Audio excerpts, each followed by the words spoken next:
Those touched by it are transformed, in your terms, into something more than they were. This inner knowledge attempts to find a place for itself within the physical landscape, to translate itself into physical terms. Each man, then, possesses this inner knowledge within himself, and to some extent or other, he also looks for confirmation of it in the world.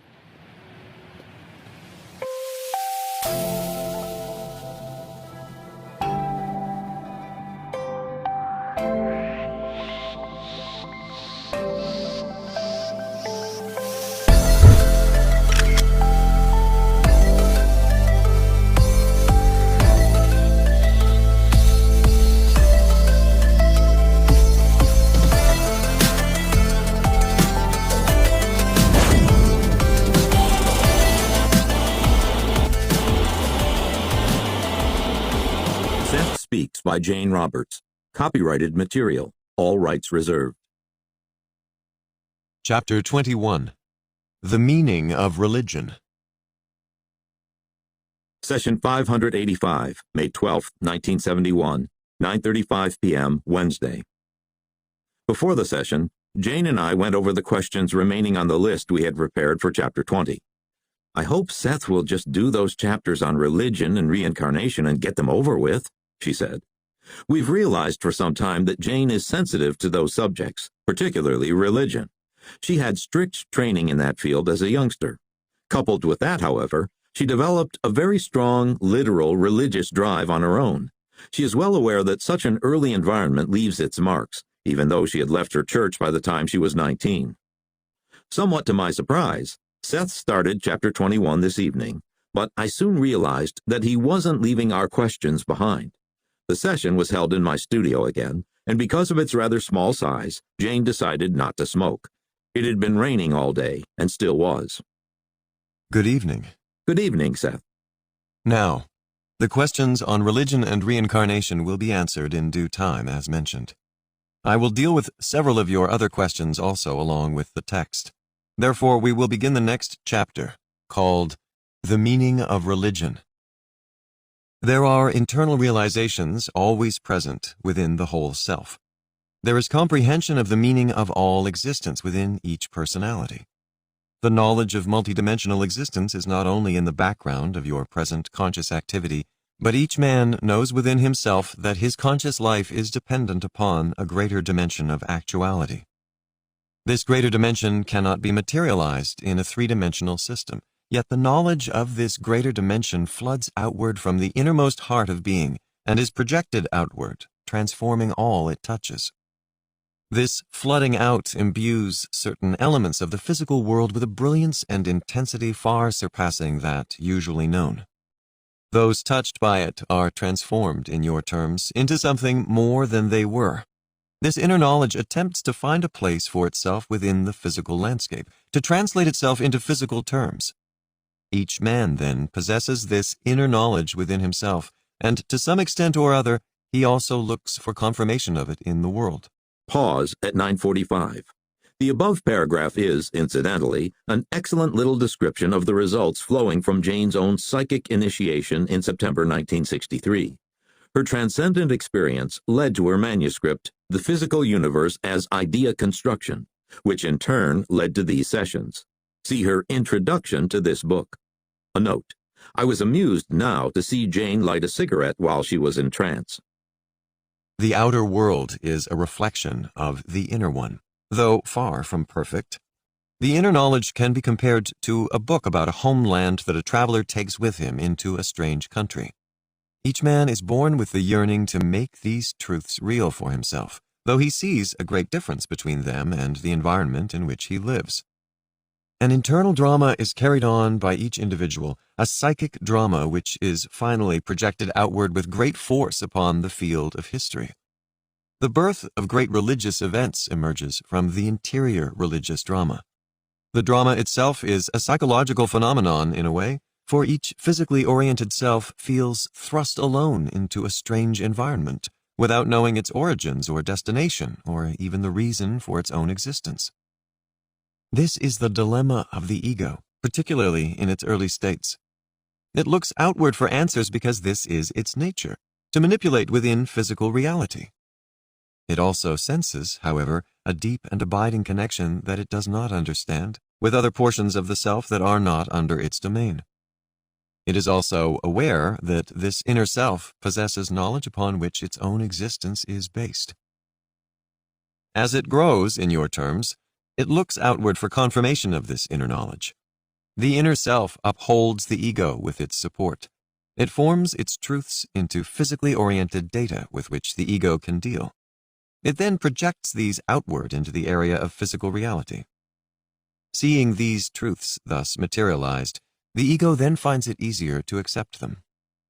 Thus, you deal often with events in which men are touched by great illumination, isolated from the masses of humanity, and endowed with great powers, periods of history that appear almost unnaturally brilliant in contrast with others, prophets, geniuses, and kings, shown in greater than human proportion.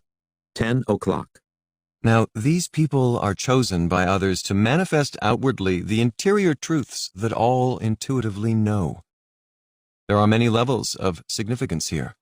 On the one hand, such individuals receive their unearthly abilities and power from their fellows, contain it, exhibit it in the physical world for all to see. They play the part of the blessed inner self that actually cannot operate within physical reality uncloaked by flesh. This energy, however, is a quite valid projection from the interior self. Long pause. The personality so touched by it actually does then become, in certain terms, what he seems to be. He will emerge as an eternal hero in the external religious drama, as the inner self is the eternal hero of the interior religious drama. 10:08. This mystic projection is a continual activity. When the strength of one great religion begins to diminish and its physical effects grow less, then the internal drama begins once again to quicken. The highest of man's aspirations, therefore, will be projected upon physical history. The dramas themselves will differ. Remember, they are built up internally first. They will be formed to impress world conditions at any given time, and therefore couched in symbols and events that will most impress the populace. This is craftily done, for the inner self knows exactly what will impress the ego and what kinds of personalities will be best able to personify the message at any given time. When such a personality appears in history, then, he is intuitively recognized, for the way has long been laid, and in many cases the prophecies announcing such an arrival have already been given. The individuals so chosen do not just happen to appear among you. They are not chosen at random. They are individuals who have taken upon themselves the responsibility for this role. After their birth, they are aware to varying degrees of their destiny, and certain trigger experiences may at times arouse their full memory. They serve, quite clearly, as human representatives of all that is. Now, since each individual is a part of all that is, to some extent, each of you serve in that same role. In such a religious drama, however, Long pause. the main personality is much more conscious of his inner knowledge, more aware of his abilities, far better able to use them, and exultantly familiar with his relationship to all of life. Now you may take your break. 10:25. Following break, Seth Jane delivered 5 excellent pages of data about my painting and related subjects. The session ended at 11:03 p.m. Jane, knowing Seth had started his chapter on religion, was both relieved and very curious. I finally ended up giving her a copy of the material in order to answer all of her questions. She liked it so much that she read it to ESP class, as she has done with a few previous segments from the book. Session 586, July 24, 1971, 9:01 p.m. Saturday. This is the first regular session since May 12th. There were many factors behind the long layoff: Jane's sheer need for rest, problems and questions of our own that we had wanted to deal with, but had put off for a long time. Some work with others, a vacation, and the acquisition of several more rooms across the hall from our original apartment. Jane held ESP classes for some of this time, though, and gave a few sessions within that format. Jane preferred that Seth simply start in where he had left off on the chapter, a feat I was sure he was capable of. But I don't care what he does, she laughed, as long as we have a session. She was somewhat nervous because of the break in dictation, in spite of my reassurances. She was strongly interested in seeing that Seth finished his book, although she still has to read most of it. The session was held in our old bedroom, which, having been cleared out now, is an adjunct to my studio. The additional space we've acquired is most welcome. Now, good evening. Good evening, Seth. Smiling. And welcome back. Now give me a moment, and we will begin by resuming our chapter on religion. Pause. Ideas of good and evil, gods and devils, salvation and damnation, are merely symbols of deeper religious values. Cosmic values, if you will, that cannot be translated into physical terms. These ideas become the driving themes of these religious dramas of which I have spoken. The actors may return time and time again in different roles. In any given historic religious drama, therefore, the actors may have already appeared on the historic scene in your past, the prophet of today being the traitor of the past drama. These psychic entities are real, however. It is quite true to say that their reality consists not only of the core of their own identity, but also is reinforced by those projected thoughts and feelings of the earthly audience for whom the drama is enacted. 9:05. Psychic or psychological identification is of great import here, and is indeed at the heart of all such dramas. In one sense, you can say that man identifies with the gods he has himself created. Man does not understand the magnificent quality of his own inventiveness and creative power, however.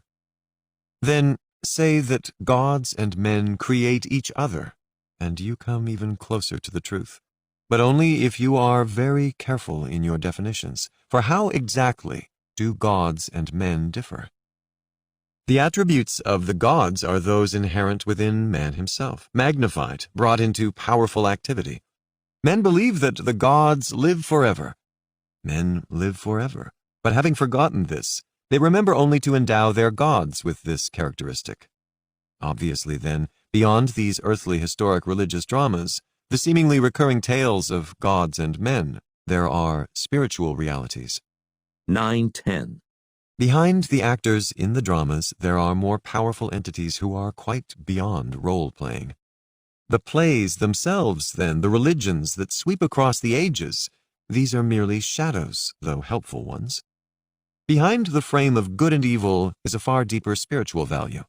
All religions, therefore, while trying to catch truth, must to some large degree fear its ever eluding them. The inner self alone, at rest, in meditation, can, at times, glimpse portions of these inner realities that cannot be physically expressed. These values, intuitions, or insights are given each to each according to his understanding, and so the stories told about them will often vary. For example, the main character in a religious historical drama may or may not consciously be aware of the ways in which such information is given to him. And yet, it may seem to him that he does know, for the nature of a dogma's origin will be explained in terms that this main character can understand. The historical Jesus knew who he was, but he also knew that he was one of three personalities composing one entity. To a large extent, he shared in the memory of the other two. The third personality, mentioned many times by me, has not in your terms yet appeared, although his existence has been prophesied as the second coming. Matthew 24. Now, these prophecies were given in terms of the current culture at that time, and therefore, while the stage has been set, the distortions are deplorable. For this Christ will not come at the end of your world, as the prophecies have been maintaining. 9:20. He will not come to reward the righteous and send evildoers to eternal doom. He will, however, begin a new religious drama. A certain historical continuity will be maintained. As happened once before, however, he will not be generally known for who he is. There will be no glorious proclamation to which the whole world will bow. He will return to straighten out Christianity, which will be in a shambles at the time of his arrival, and to set up a new system of thought when the world is sorely in need of one. 9:25. By that time, all religions will be in severe crisis. He will undermine religious organizations, not unite them. His message will be that of the individual in relation to all that is. He will clearly state methods by which each individual can attain a state of intimate contact with his own entity, the entity to some extent being man's mediator with all that is. By 2075, all of this will be already accomplished. You may make note here that Nostradamus saw the dissolution of the Roman Catholic Church as the end of the world. He could not imagine civilization without it. Hence many of his later predictions should be read with this in mind. The third personality of Christ will indeed be known as a great psychic, for it is he who will teach humanity to use those inner senses that alone make true spirituality possible. Slayers and victims will change roles as reincarnational memories rise to the surface of consciousness. Through the development of these abilities, the sacredness of all life will be intimately recognized and appreciated.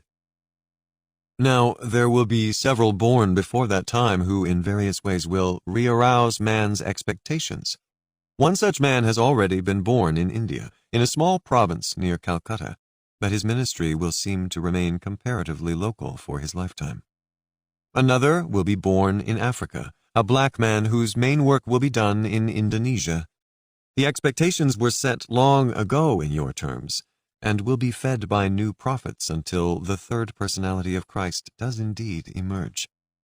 He will lead man behind the symbolism upon which religion has relied for so many centuries. He will emphasize individual spiritual experience, the expansiveness of soul, and teach man to recognize the multitudinous aspects of his own reality. Now you may take your break. Thank you. 9:37. Seth spoke humorously about break, since the pace had been mostly fast with few pauses. Jane's trance had been good. I had to work harder than usual taking notes because I was out of practice. I also discovered I'd temporarily forgotten some of the symbols I use in my own version of speed writing.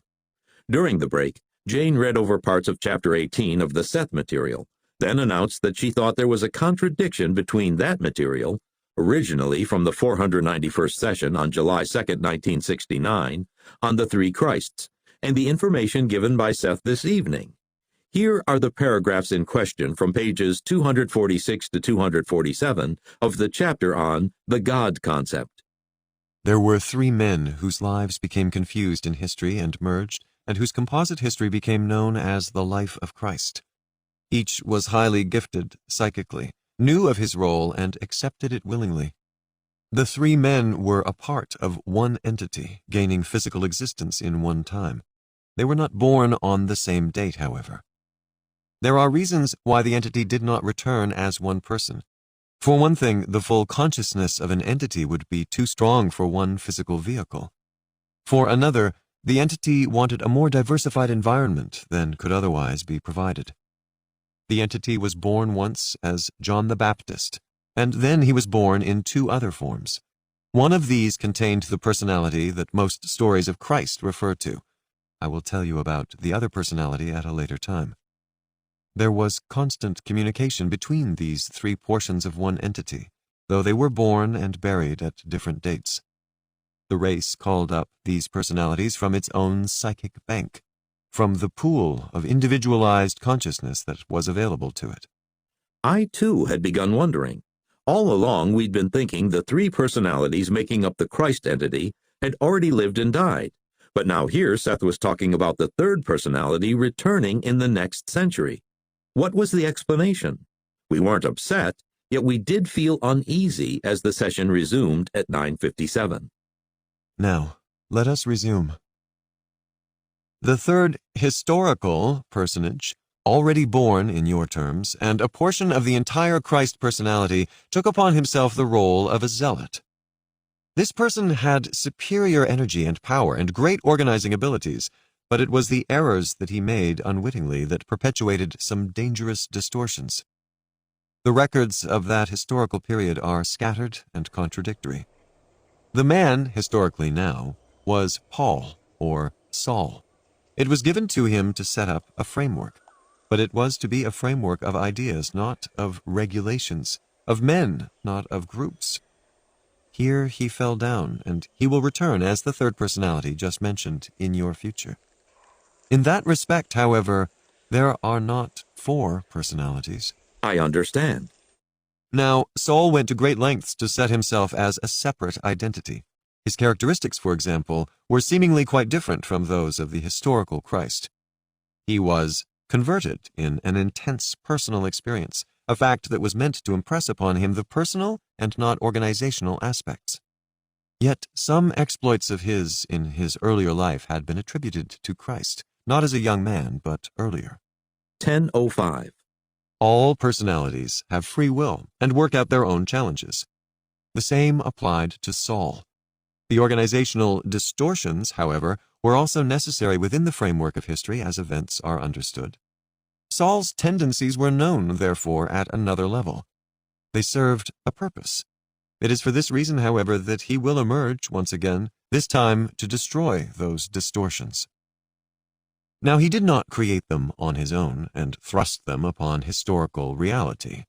Jane paused, a hand to her eyes. He created them insofar as he found himself forced to admit certain facts. In that world at that time, earthly power was needed to hold Christian ideas apart from numberless other theories and religions, to maintain them in the middle of warring factions. It was his job to form a physical framework, and even then he was afraid that the framework would strangle the ideas, but he saw no other way. Why the two names, Paul and Saul? He was called both. Pause. When the third personality reemerges historically, however, he will not be called the old Paul, but will carry within him the characteristics of all the three personalities. Jane paused again. Can I ask a very stupid question? You may. There followed a short exchange between Seth and me, which isn't recorded verbatim because it was too rapid. I was interested in learning whether and when the three personalities of the Christ entity had met as physical beings. It seemed that superior psychic interactions would have taken place among them, and I wanted to know more about this. Jane, as Seth, listened politely to my groping questions. It is easy to see that you have no knowledge of the Bible. True. For this would be fairly apparent to those who have. Paul tried to deny knowing who he was until his experience with conversion. Allegorically, he represented a warring faction of the self that fights against his own knowledge and is oriented in a highly physical manner. It seemed he went from one extreme to another, being against Christ and then for him. But the inner vehemence was always present, the inner fire, and the recognition that he tried for so long to hide. His was the portion that was to deal with physical reality and manipulation, and so these qualities were strong in him. To some extent, they overruled him. When the historical Christ died, Paul was to implement the spiritual ideas in physical terms, to carry on. In so doing, however, he grew the seeds of an organization that would smother the ideas. He lingered after Christ, just as John the Baptist came before. Together, the three spanned some time period, you see. John and the historical Christ each performed their roles and were satisfied that they had done so. Paul alone was left at the end unsatisfied, and so it is about his personality that the future Christ will form. The entity of which these personalities are part, that entity which you may call the Christ entity, was aware of these issues. The earthly personalities were not aware of them, although in periods of trance and exaltation much was made known to them. Paul also represented the militant nature of man that had to be taken into consideration in line with man's development at the time. That militant quality in man will completely change its nature and be dispensed with, as you know it, when the next Christ personality emerges. It is therefore appropriate that Paul be present. 10:27. In the next century, the inner nature of man with these developments will free itself from many constraints that have bound it. A new era will indeed begin. Not now a heaven on earth, but a far more sane and just world, in which man is far more aware of his relationship with his planet and of his freedom within time. Now you may take a break in time. 10:30. Jane's pace had been good again for the most part, but she came out of trance easily. She was relieved that Seth had named the third personality of the Christ entity. Although she said she hadn't been worrying about this data, I knew she had been more than usually concerned about getting it. Our discussion at break concerned several other points I thought readers might be interested in. One was the zealot designation Seth applied to Paul. At first, I thought he was going to say there was a connection between Paul, or Saul, and the Zealots, one of the religious sects the Jewish people had been divided into in Judea in the 1st century A.D. The Holy Land was occupied by the Romans then, and Paul was a Jew and a Roman citizen. I'd been reading about these sects recently in a book on the Dead Sea Scrolls, and had been somewhat puzzled by my interest in both the scrolls and the sects. But after hearing Seth tonight, I assumed he wasn't going to say much about these subjects. Another question concerned a name and country for the appearance of the third Christ in the next century. Also, could or would Seth give any data on the religious figure already born in India and the black man to be born in Africa? As we continued to talk during break, Jane then told me she knew the answers to the questions I had asked. The answers had come to her. She didn't get this information in exact words, she said, but felt it and had to translate it. 1. Seth had intended the word zealot, as applied to Paul, to be descriptive of his temperament, not a reference to the zealot sect. A note added later, more was to come on Paul and the zealots, though. 2. The country, with a name and dates, which would see the appearance of the third Christ in the next century, would not be given to us now, but might be in later years. Seth, she said, had deliberately refrained from being more specific. This was to prevent any overreactions to every personage born in a particular country who might seem to fit descriptions and dates given. This would be very unfair and misleading. 3. For the same reason, Seth wouldn't say more at this time concerning the Indian religious figure and the to-be-born African who would work in Indonesia. Resume at 10:50. Now, let us continue. Rupert was correct in the answers he just gave you. I would like to make certain points clear. The new religion following the second coming will not be Christian in your terms, although the third personality of Christ will initiate it.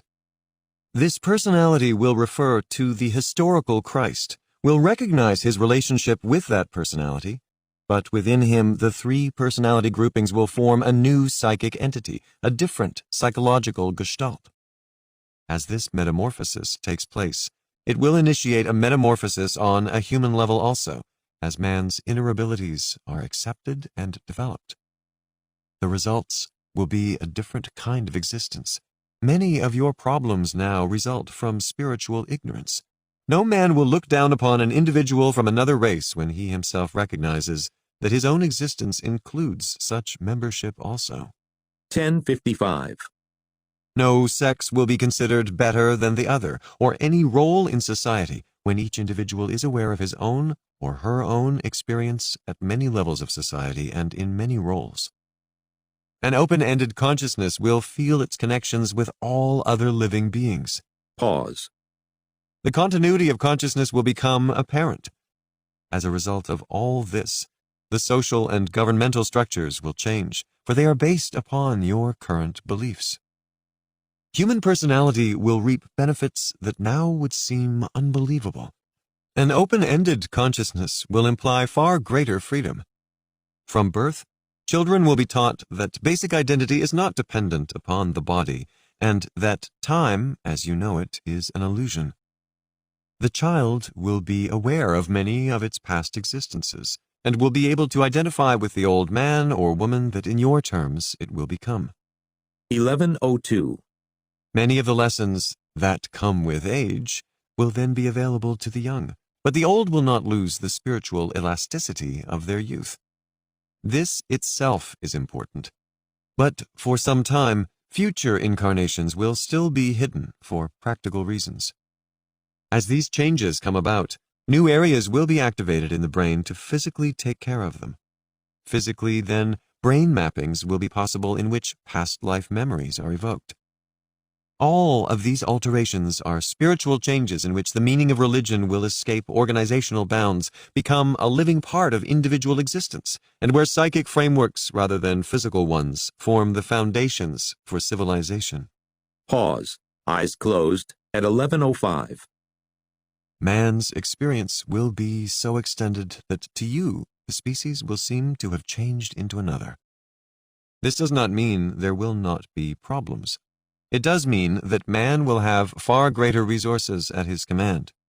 It also presupposes a richer and far more diverse social framework. Men and women will find themselves relating to their brethren not only as the people that they are, but as the people that they were. Family relationships will show perhaps the greatest changes. There will be room for emotional interactions within the family that are now impossible. The conscious mind will be more aware of unconscious material. I am including this information in this chapter on religion because it is important that you realize that spiritual ignorance is at the basis of so many of your problems, and that indeed your only limitations are spiritual ones. 11:14. The metamorphosis mentioned earlier on the part of the third personality will have such strength and power that it will call out from mankind these same qualities from within itself. The qualities have always been present. They will finally break through the veils of physical perception, extending that perception in new ways. Now, mankind lacks such a focus. The third personality will represent that focus. There will be, incidentally, no crucifixion in that drama. That personality will indeed be multidimensional, aware of all its incarnations. It will not be oriented in terms of one sex, one color, or one race. 11:20. For the first time, therefore, it will break through the earthly concepts of personality, liberating personality. It will have the ability to show these diverse effects as it chooses. There will be many who will be afraid to accept the nature of their own reality, or to be shown the dimensions of true identity. For several reasons, as mentioned by Rupert, I do not want to give any more detailed information as to the name that will be used or the land of birth. Too many might be tempted to jump into that image prematurely. Events are not predestined. The framework for this emergence has already been set, however, within your system of probabilities. The emergence of this third personality will directly affect the original historical drama of Christ as it is now known. There is and must be interactions between them. You may take your break or end the session as you prefer. We'll take the break. 11:25. I asked for a break on the chance that more information might come through for the chapter. Jane said she couldn't remember any of the data given since last break. She'd had no sense of time passing while in trance. Both of us were getting tired. We were also hungry. So we thought of ending the session and watching an old mystery or horror movie on TV while we had something to eat. Then I remembered that Seth hadn't given headings for the first 8 chapters of his book. He had told us not to worry about this in chapter 17. Could he give the headings now, or would Jane have to go over that early material first? Impossible as it seemed, well over a year had passed since she had stopped reading the book, session by session, early in chapter 4. Resume at 11:39. Now, I will bid you a fond good evening after a few remarks in answer to your question. Again, Rupert picked this up from me this afternoon, when I deviated from the original outline as given. In the 510th session for January 19th, 1970. I gave chapter headings. Otherwise, those statements made in the outline apply. You can simply add them if you prefer. I inserted many chapters where none were mentioned, and so used the headings from then onward. Now, do you have more questions? Yes, but I guess we'll ask them later. Humorously, eyes wide and very dark. You did not come to ESP class, so you could not have missed me very much. I missed you a great deal. We will have a personal session also, and continue with our book. And I missed our private sessions. So did I.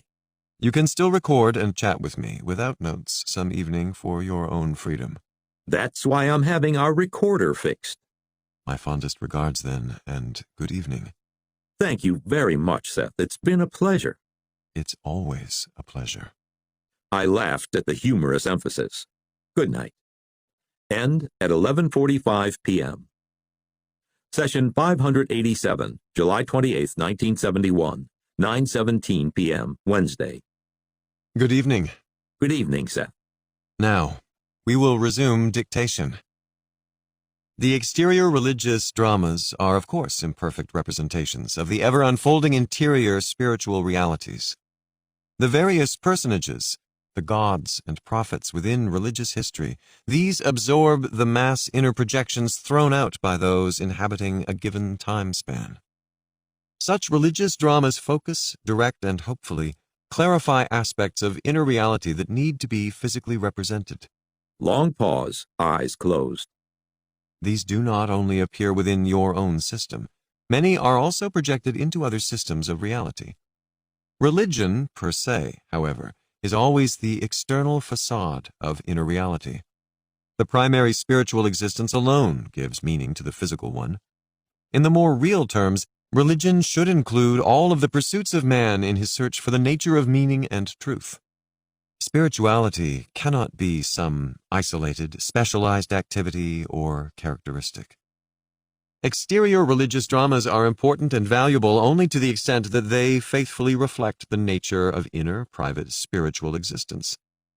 To the extent that a man feels that his religion expresses such inner experience, he will feel it valid.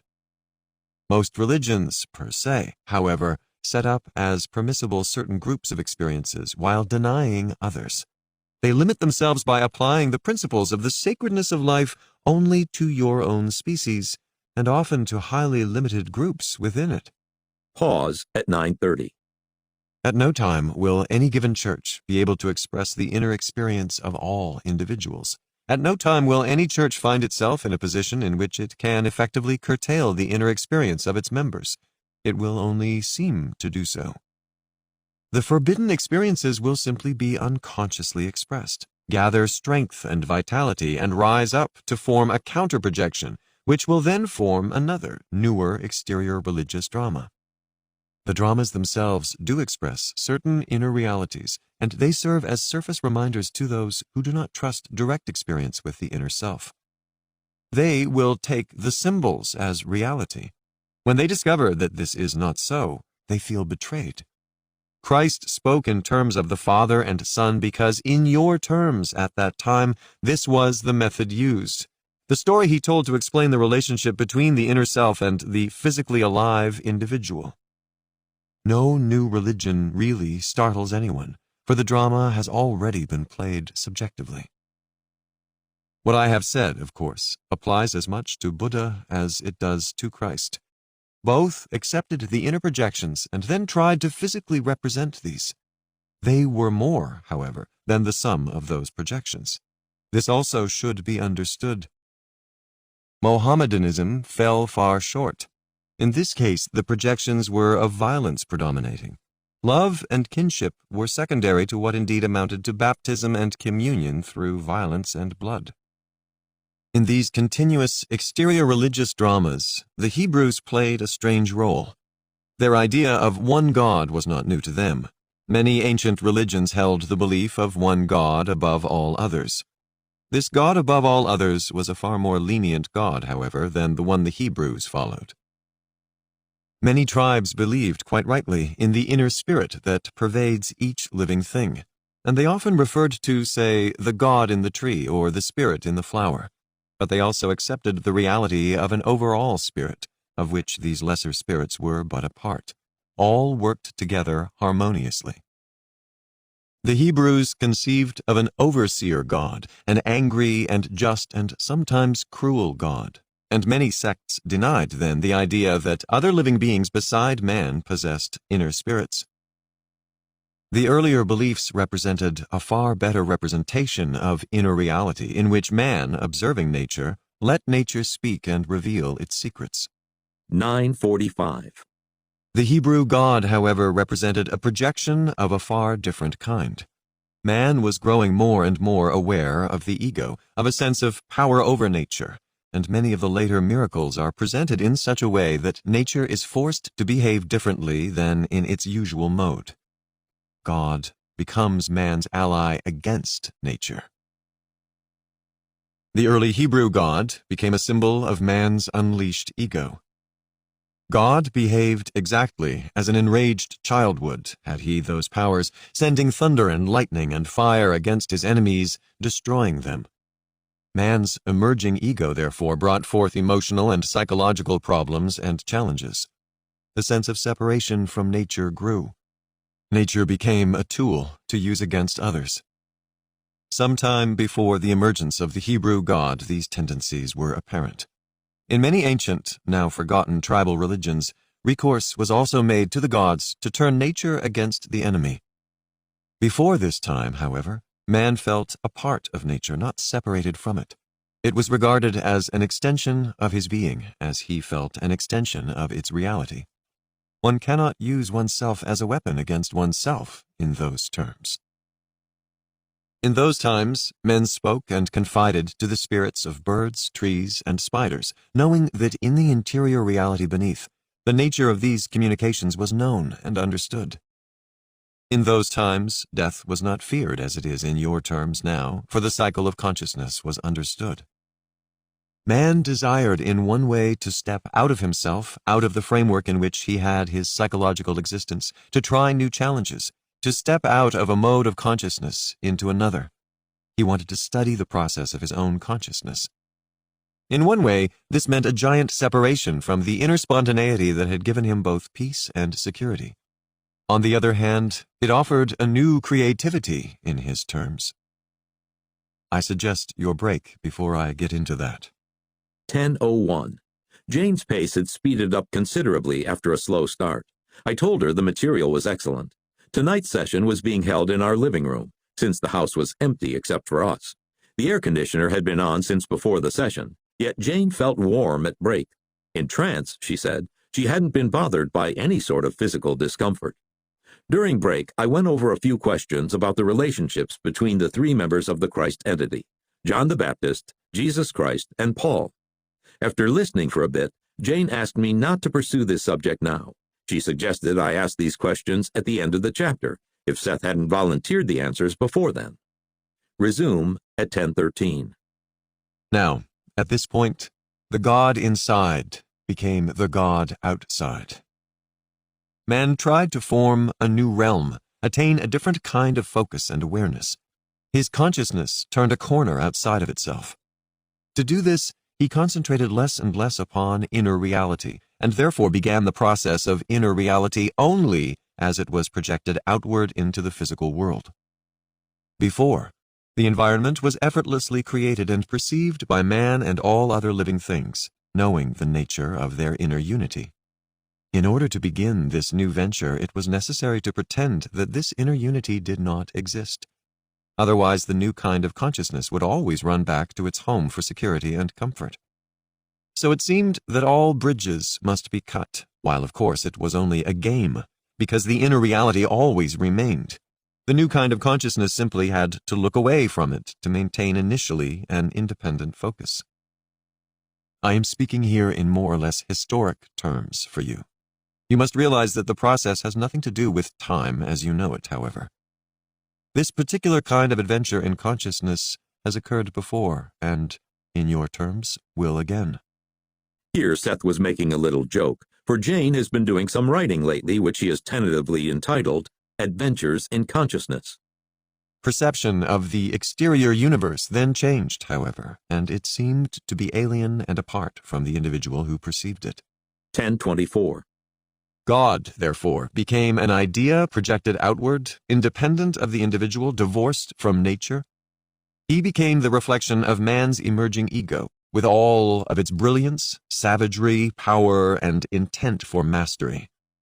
The adventure was a highly creative one despite the obvious disadvantages, and represented an evolution of consciousness that enriched man's subjective experience, and indeed added to the dimensions of reality itself.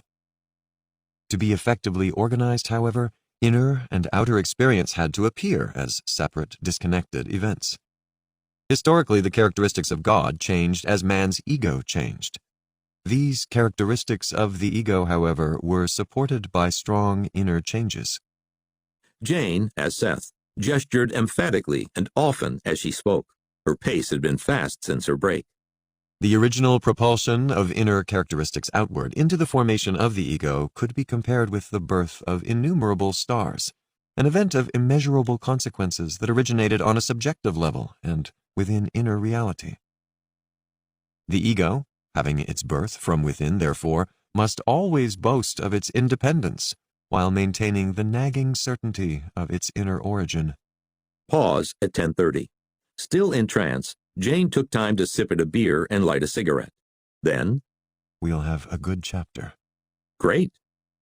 The ego feared for its position, frightened that it would dissolve back into the inner self from which it came. Yet in its emergence, it provided the inner self with a new kind of feedback, a different view not only of itself, but through this, the inner self was able to glimpse possibilities of development of which it had not previously been aware. In your terms, by the time of Christ, the ego was sure enough of its position so that the projected picture of God could begin to change. The inner self is in a state of constant growth. The inner portion of each man, therefore, projected this knowledge outward. The psychological and spiritual need of the species demanded both interior and exterior alterations of great import. Qualities of mercy and understanding that had been buried could now surface. Not only privately, but en masse, they surged up, adding a new impetus and giving a natural new direction, beginning to call all portions of the self, as it knew itself, together. 10:38.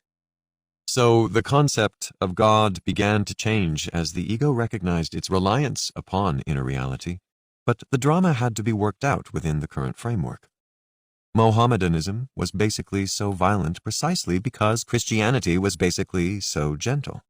Not that Christianity was not mixed with violence, or that Mohammedanism was devoid of love. But as the psyche went through its developments and battled with itself, denying some feelings and characteristics and stressing others, so the historic religious exterior dramas represented and followed these inner aspirations, struggles, and searches. Slower now. All of this material now given must be considered along with the fact that beneath these developments there are the eternal aspects and creative characteristics of a force that is both undeniable and intimate. All that is, in other words, represents the reality from which all of us spring. Pause. One of several. All that is, by its nature, transcends all dimensions of activity, consciousness, or reality, while being a part of each. 10:45. Behind all faces, there is one face. Yet this does not mean that each man's face is not his own. The further religious drama of which I have spoken in your terms still to come represents another stage in both the internal and external dramas in which the emergent ego becomes aware of much of its heritage. While maintaining its own status, it will be able to have much greater commerce with other portions of the self, and also to offer to the inner self opportunities of awareness that the inner self on its own could not procure. The journeys of the gods, therefore, represent the journeys of man's own consciousness projected outward. All that is, however, is within each such adventure. Its consciousness and its reality is within each man, and within the gods he has created. That last is in small letters, and gods shall always be in small letters. All that is capitalized. The gods attain, of course, a psychic reality. I am not saying, therefore, that they are not real, but I am to some extent defining the nature of their reality. It is to some extent true to say, be careful of the gods you choose, for you will reinforce each other. Now, take a break. 10:55. The pace had been consistently fast, and my writing hand felt it. As Seth had promised, it was a good chapter. Jane said she could feel him pause briefly at times to make sure that she chose just the right word while delivering the material. She would still be in trance, she said, and even speaking, but Seth would wait. Yet she didn't remember any of the material at break. Resume at 11:08 with the air conditioner still on. Now, such an alliance sets up certain fields of attraction. A man who attaches himself to one of the gods is necessarily attaching himself largely to his own projections. Some, in your terms, are creative and some destructive, though the latter are seldom recognized as such. The open concept of all that is, however, frees you to a great extent from your own projections, and allows a more valid contact with the spirit that is behind the reality that you know. In this chapter, I would also like to mention several other pertinent points. Some ancient tales have come down through the centuries that tell of various gods and demons who guard the gates, so to speak, of other levels of reality and stages of consciousness. Astral levels are neatly laid out, numbered, and categorized. There are tests to pass before entry. There are rituals to be acted out. Now, all of this is highly distorted. Any attempt to so rigorously and precisely express inner reality is bound to be abortive, highly misleading, and in your terms sometimes dangerous, for you do create your own reality and live it according to your inner beliefs. Therefore, be careful also of those beliefs that you accept. Let me take this moment to state again that there are no devils or demons except as you create them out of your belief. As mentioned earlier, good and evil effects are basically illusions. In your terms, all acts, regardless of their seeming nature, are a part of a greater good. I am not saying that a good end justifies what you would consider an evil action. While you still accept the effects of good and evil, then you had better choose the good. 11:25. I am saying this as simply as possible. There are profound complications beneath my words, however. Opposites have validity only in your own system of reality. They are a part of your root assumptions, and so you must deal with them as such. They represent, however, deep unities that you do not understand. Your conception of good and evil results in large part from the kind of consciousness you have presently adopted. You do not perceive wholes, but portions. The conscious mind focuses with a quick, limited, but intense light, perceiving from a given field of reality only certain stimuli. It then puts these stimuli together, forming the liaison of similarity. Anything that it does not accept as a portion of reality, it does not perceive. The effect of opposites results, then, from a lack of perception. Since you must operate within the world as you perceive it, then the opposites will appear to be conditions of existence. These elements have been isolated for a certain reason, however. You are being taught, and you are teaching yourselves to handle energy, to become conscious co-creators with all that is, and one of the stages of development or learning processes includes dealing with opposites as realities. In your terms, the idea of good and evil help you recognize the sacredness of existence, the responsibility of consciousness. The ideas of opposites also are necessary guidelines for the developing ego. The inner self knows quite well the unity that exists. Now, end of dictation, and very near the end of the chapter.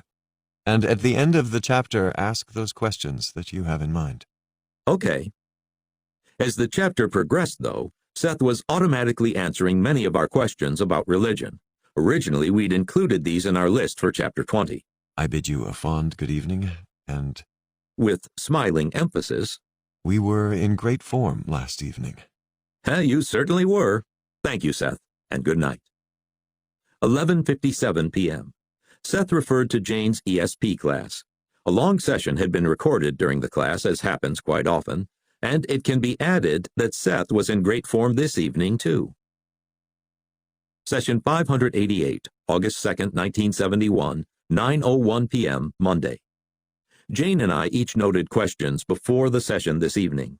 In the 586th session, earlier in this chapter, Seth stated that by the year 2075, the third Christ, Paul or Saul, would have enacted the second coming, exerting, of course, a profound effect upon religion and world history.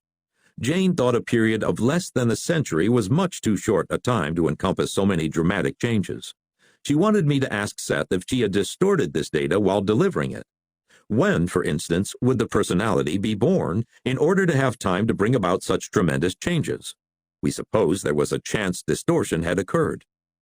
My questions concerned relationships between the three personalities of the Christ entity: John the Baptist, Jesus Christ, and Paul. What sort of psychic interactions had taken place between them in any strong or exceptional way? Were there dreams and other psychic experiences, other than the recorded instances, outstanding on a regular basis as they lived out their lives day by day. All of the following historical dates are quite approximate, but they show the overlapping pattern of the physical lives of the three personalities making up the Christ entity. John the Baptist was born between 8 and 4 BC and died in AD 26 to 27. Jesus Christ was born between 8 and 5 BC and died in AD 29 to 30. Paul, Saul, of Tarsus, was born between AD 5 and 15 and died in AD 67 to 68. Elizabeth, the mother of John the Baptist, was a cousin of Christ's mother, Mary. John baptized Christ at the beginning of his ministry in AD 26 to 27 when he was about 30. John was already active in his own ministry and often called himself a forerunner of one who would be nobler and stronger. Shortly after he baptized Jesus, John was imprisoned by Herod Antipas in the fortress Machaerus near the Dead Sea. It isn't known for sure that Christ and Paul ever met. Paul was converted several years after Christ's death. Before that, he had been a zealous persecutor of Christians. Nor does it appear that John and Paul met. According to history, all three members of the Christ entity met violent ends. Christ was crucified near Jerusalem at the order of Pontius Pilate. Herod had John beheaded, and Paul was beheaded near Rome during the reign of Nero. Readers of the Seth material had asked Seth to elaborate upon data of the three Christs given in chapter 18, the God concept, of that book. Some wanted to know if one of the three Christs could have been the teacher of righteousness. This personage was the leader of the Zealot sect in Judea early in the 1st century AD. There were 4 known Jewish sects flourishing there at the birth of Christianity. Other questions concerned a variety of names for Christ himself. Jane and I had been saving these, and we went over them now before the session. Jane's pace, as the session opened, was quite a bit slower than usual. Good evening. Good evening, Seth. Now, give us a moment, and we will resume. In any given historical period, one religious drama may finally emerge as the exterior representation, but there will also be many minor dramas, projections that do not entirely take. These represent, of course, probable events. Any of them could supersede the actual exterior drama. In the time of Christ, there were many such performances, as many personalities felt the force of inner reality and reacted to it. There were probable Christs, in other words, living in your terms at that time. For several reasons that I will not go into here, these projections did not mirror inner events faithfully enough. There were, however, a score of men in the same general area, physically, who responded to the inner psychic climate and felt upon themselves the attraction and responsibility of the religious hero. Pause at 9:09.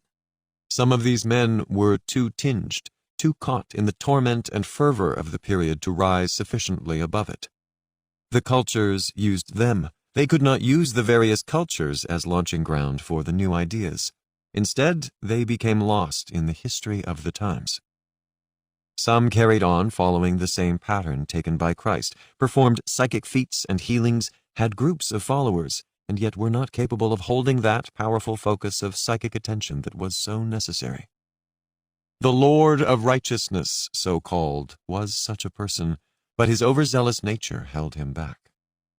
In the literature I've been reading on the subject, the zealot leader was always called the teacher of righteousness. The interpretation of scanty records, including the Dead Sea Scrolls, has given rise to debate. But it appears he was either Menahem ben Judah, who was killed in AD 66 in Jerusalem, or a nephew who survived and succeeded him. His rigidity prevented the spontaneity necessary for any true great religious release. He fell instead into the trap of provincialism. Had he performed the role possible, he could have been of benefit to Paul. He was a probable personality of the Paul portion of the Christ entity. Long pause at 9:17. Jane's pace was still quite slow. These men innately understood their part in this drama and also their position within all that is. They were all highly clairvoyant and telepathic, given to visions and hearing of voices. In their dreams, they were in contact. Consciously, Paul remembered many of these dreams until he felt pursued by Christ. It was because of a series of recurring dreams that Paul persecuted the Christians. He felt that Christ was a kind of devil who pursued him in his sleep. On an unconscious level, however, he knew the meaning of the dreams, and his conversion, of course, was only a physical event following an inner experience. John the Baptist, Christ, and Paul were all connected in the dream state, and John was well aware of Christ's existence before Christ was born. Paul needed the strongest egotistical strength because of his particular duties. He was far less aware consciously of his role for this reason. The inner knowledge, of course, exploded in the physical conversion experience. This material has been given in answer to your questions. It's very interesting. Jane took a long pause at 9:25. Still in trance, she lit a cigarette and sipped a drink. Now, in answer to Rupert's question, the birth will occur at the time given, by the time given. The year 2075. The other changes will occur generally over the period of a century, but the results will show far before that time. Because of the plastic nature of the future, in your terms, the date cannot be considered final. All probabilities point in its direction, however, for the inner impetus is already forming the events. Unless you have other questions, that is the end of the chapter. As a matter of curiosity, can you say how the teacher of righteousness met his end? This is one of the questions correspondents have asked. Give us a moment. The name given was correct, though it is itself a translation. He died with a small group of men in a cave that he held as a point of refuge in the middle of a battle, killed by members of another sect.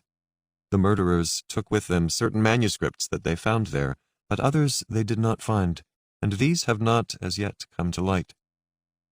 The final place of refuge was near Damascus.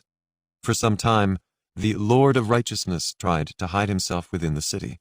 His identity was discovered, however, and he and a band of men took to caves that were between Damascus and another nearby town, much smaller, that had been used at one time as a fortress. They were heading there. Now, you may take your break, and then I will begin the next chapter. 9:35. But instead of taking a break, Jane sat quietly, still in trance. One small note for those interested. The Zealots, the sect, were also divided into two main groups, one splitting finally from the other main one. Other documents will be found that will clear several important matters concerning the historical times. Pause. During one short period of his life, Paul joined a zealot group. This is unknown. It has not been recorded.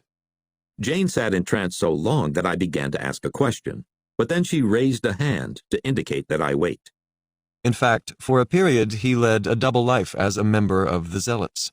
He turned against them vehemently, however, as he was later to turn against the Romans to join the Christians. Before his conversion, he knew he had a purpose and mission, and flung himself with all the passion of his being into whatever answers he thought he had found. Now, take your break. 9:40. Jane's pace had been slow to begin, but it picked up as her delivery progressed. Her trance had been deep.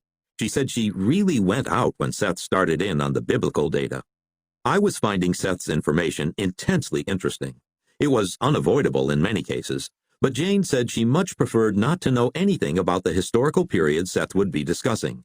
She hadn't read anything about the Dead Sea Scrolls, for instance, although I'd explained a little about them to her at various times, nor is she familiar with the Bible.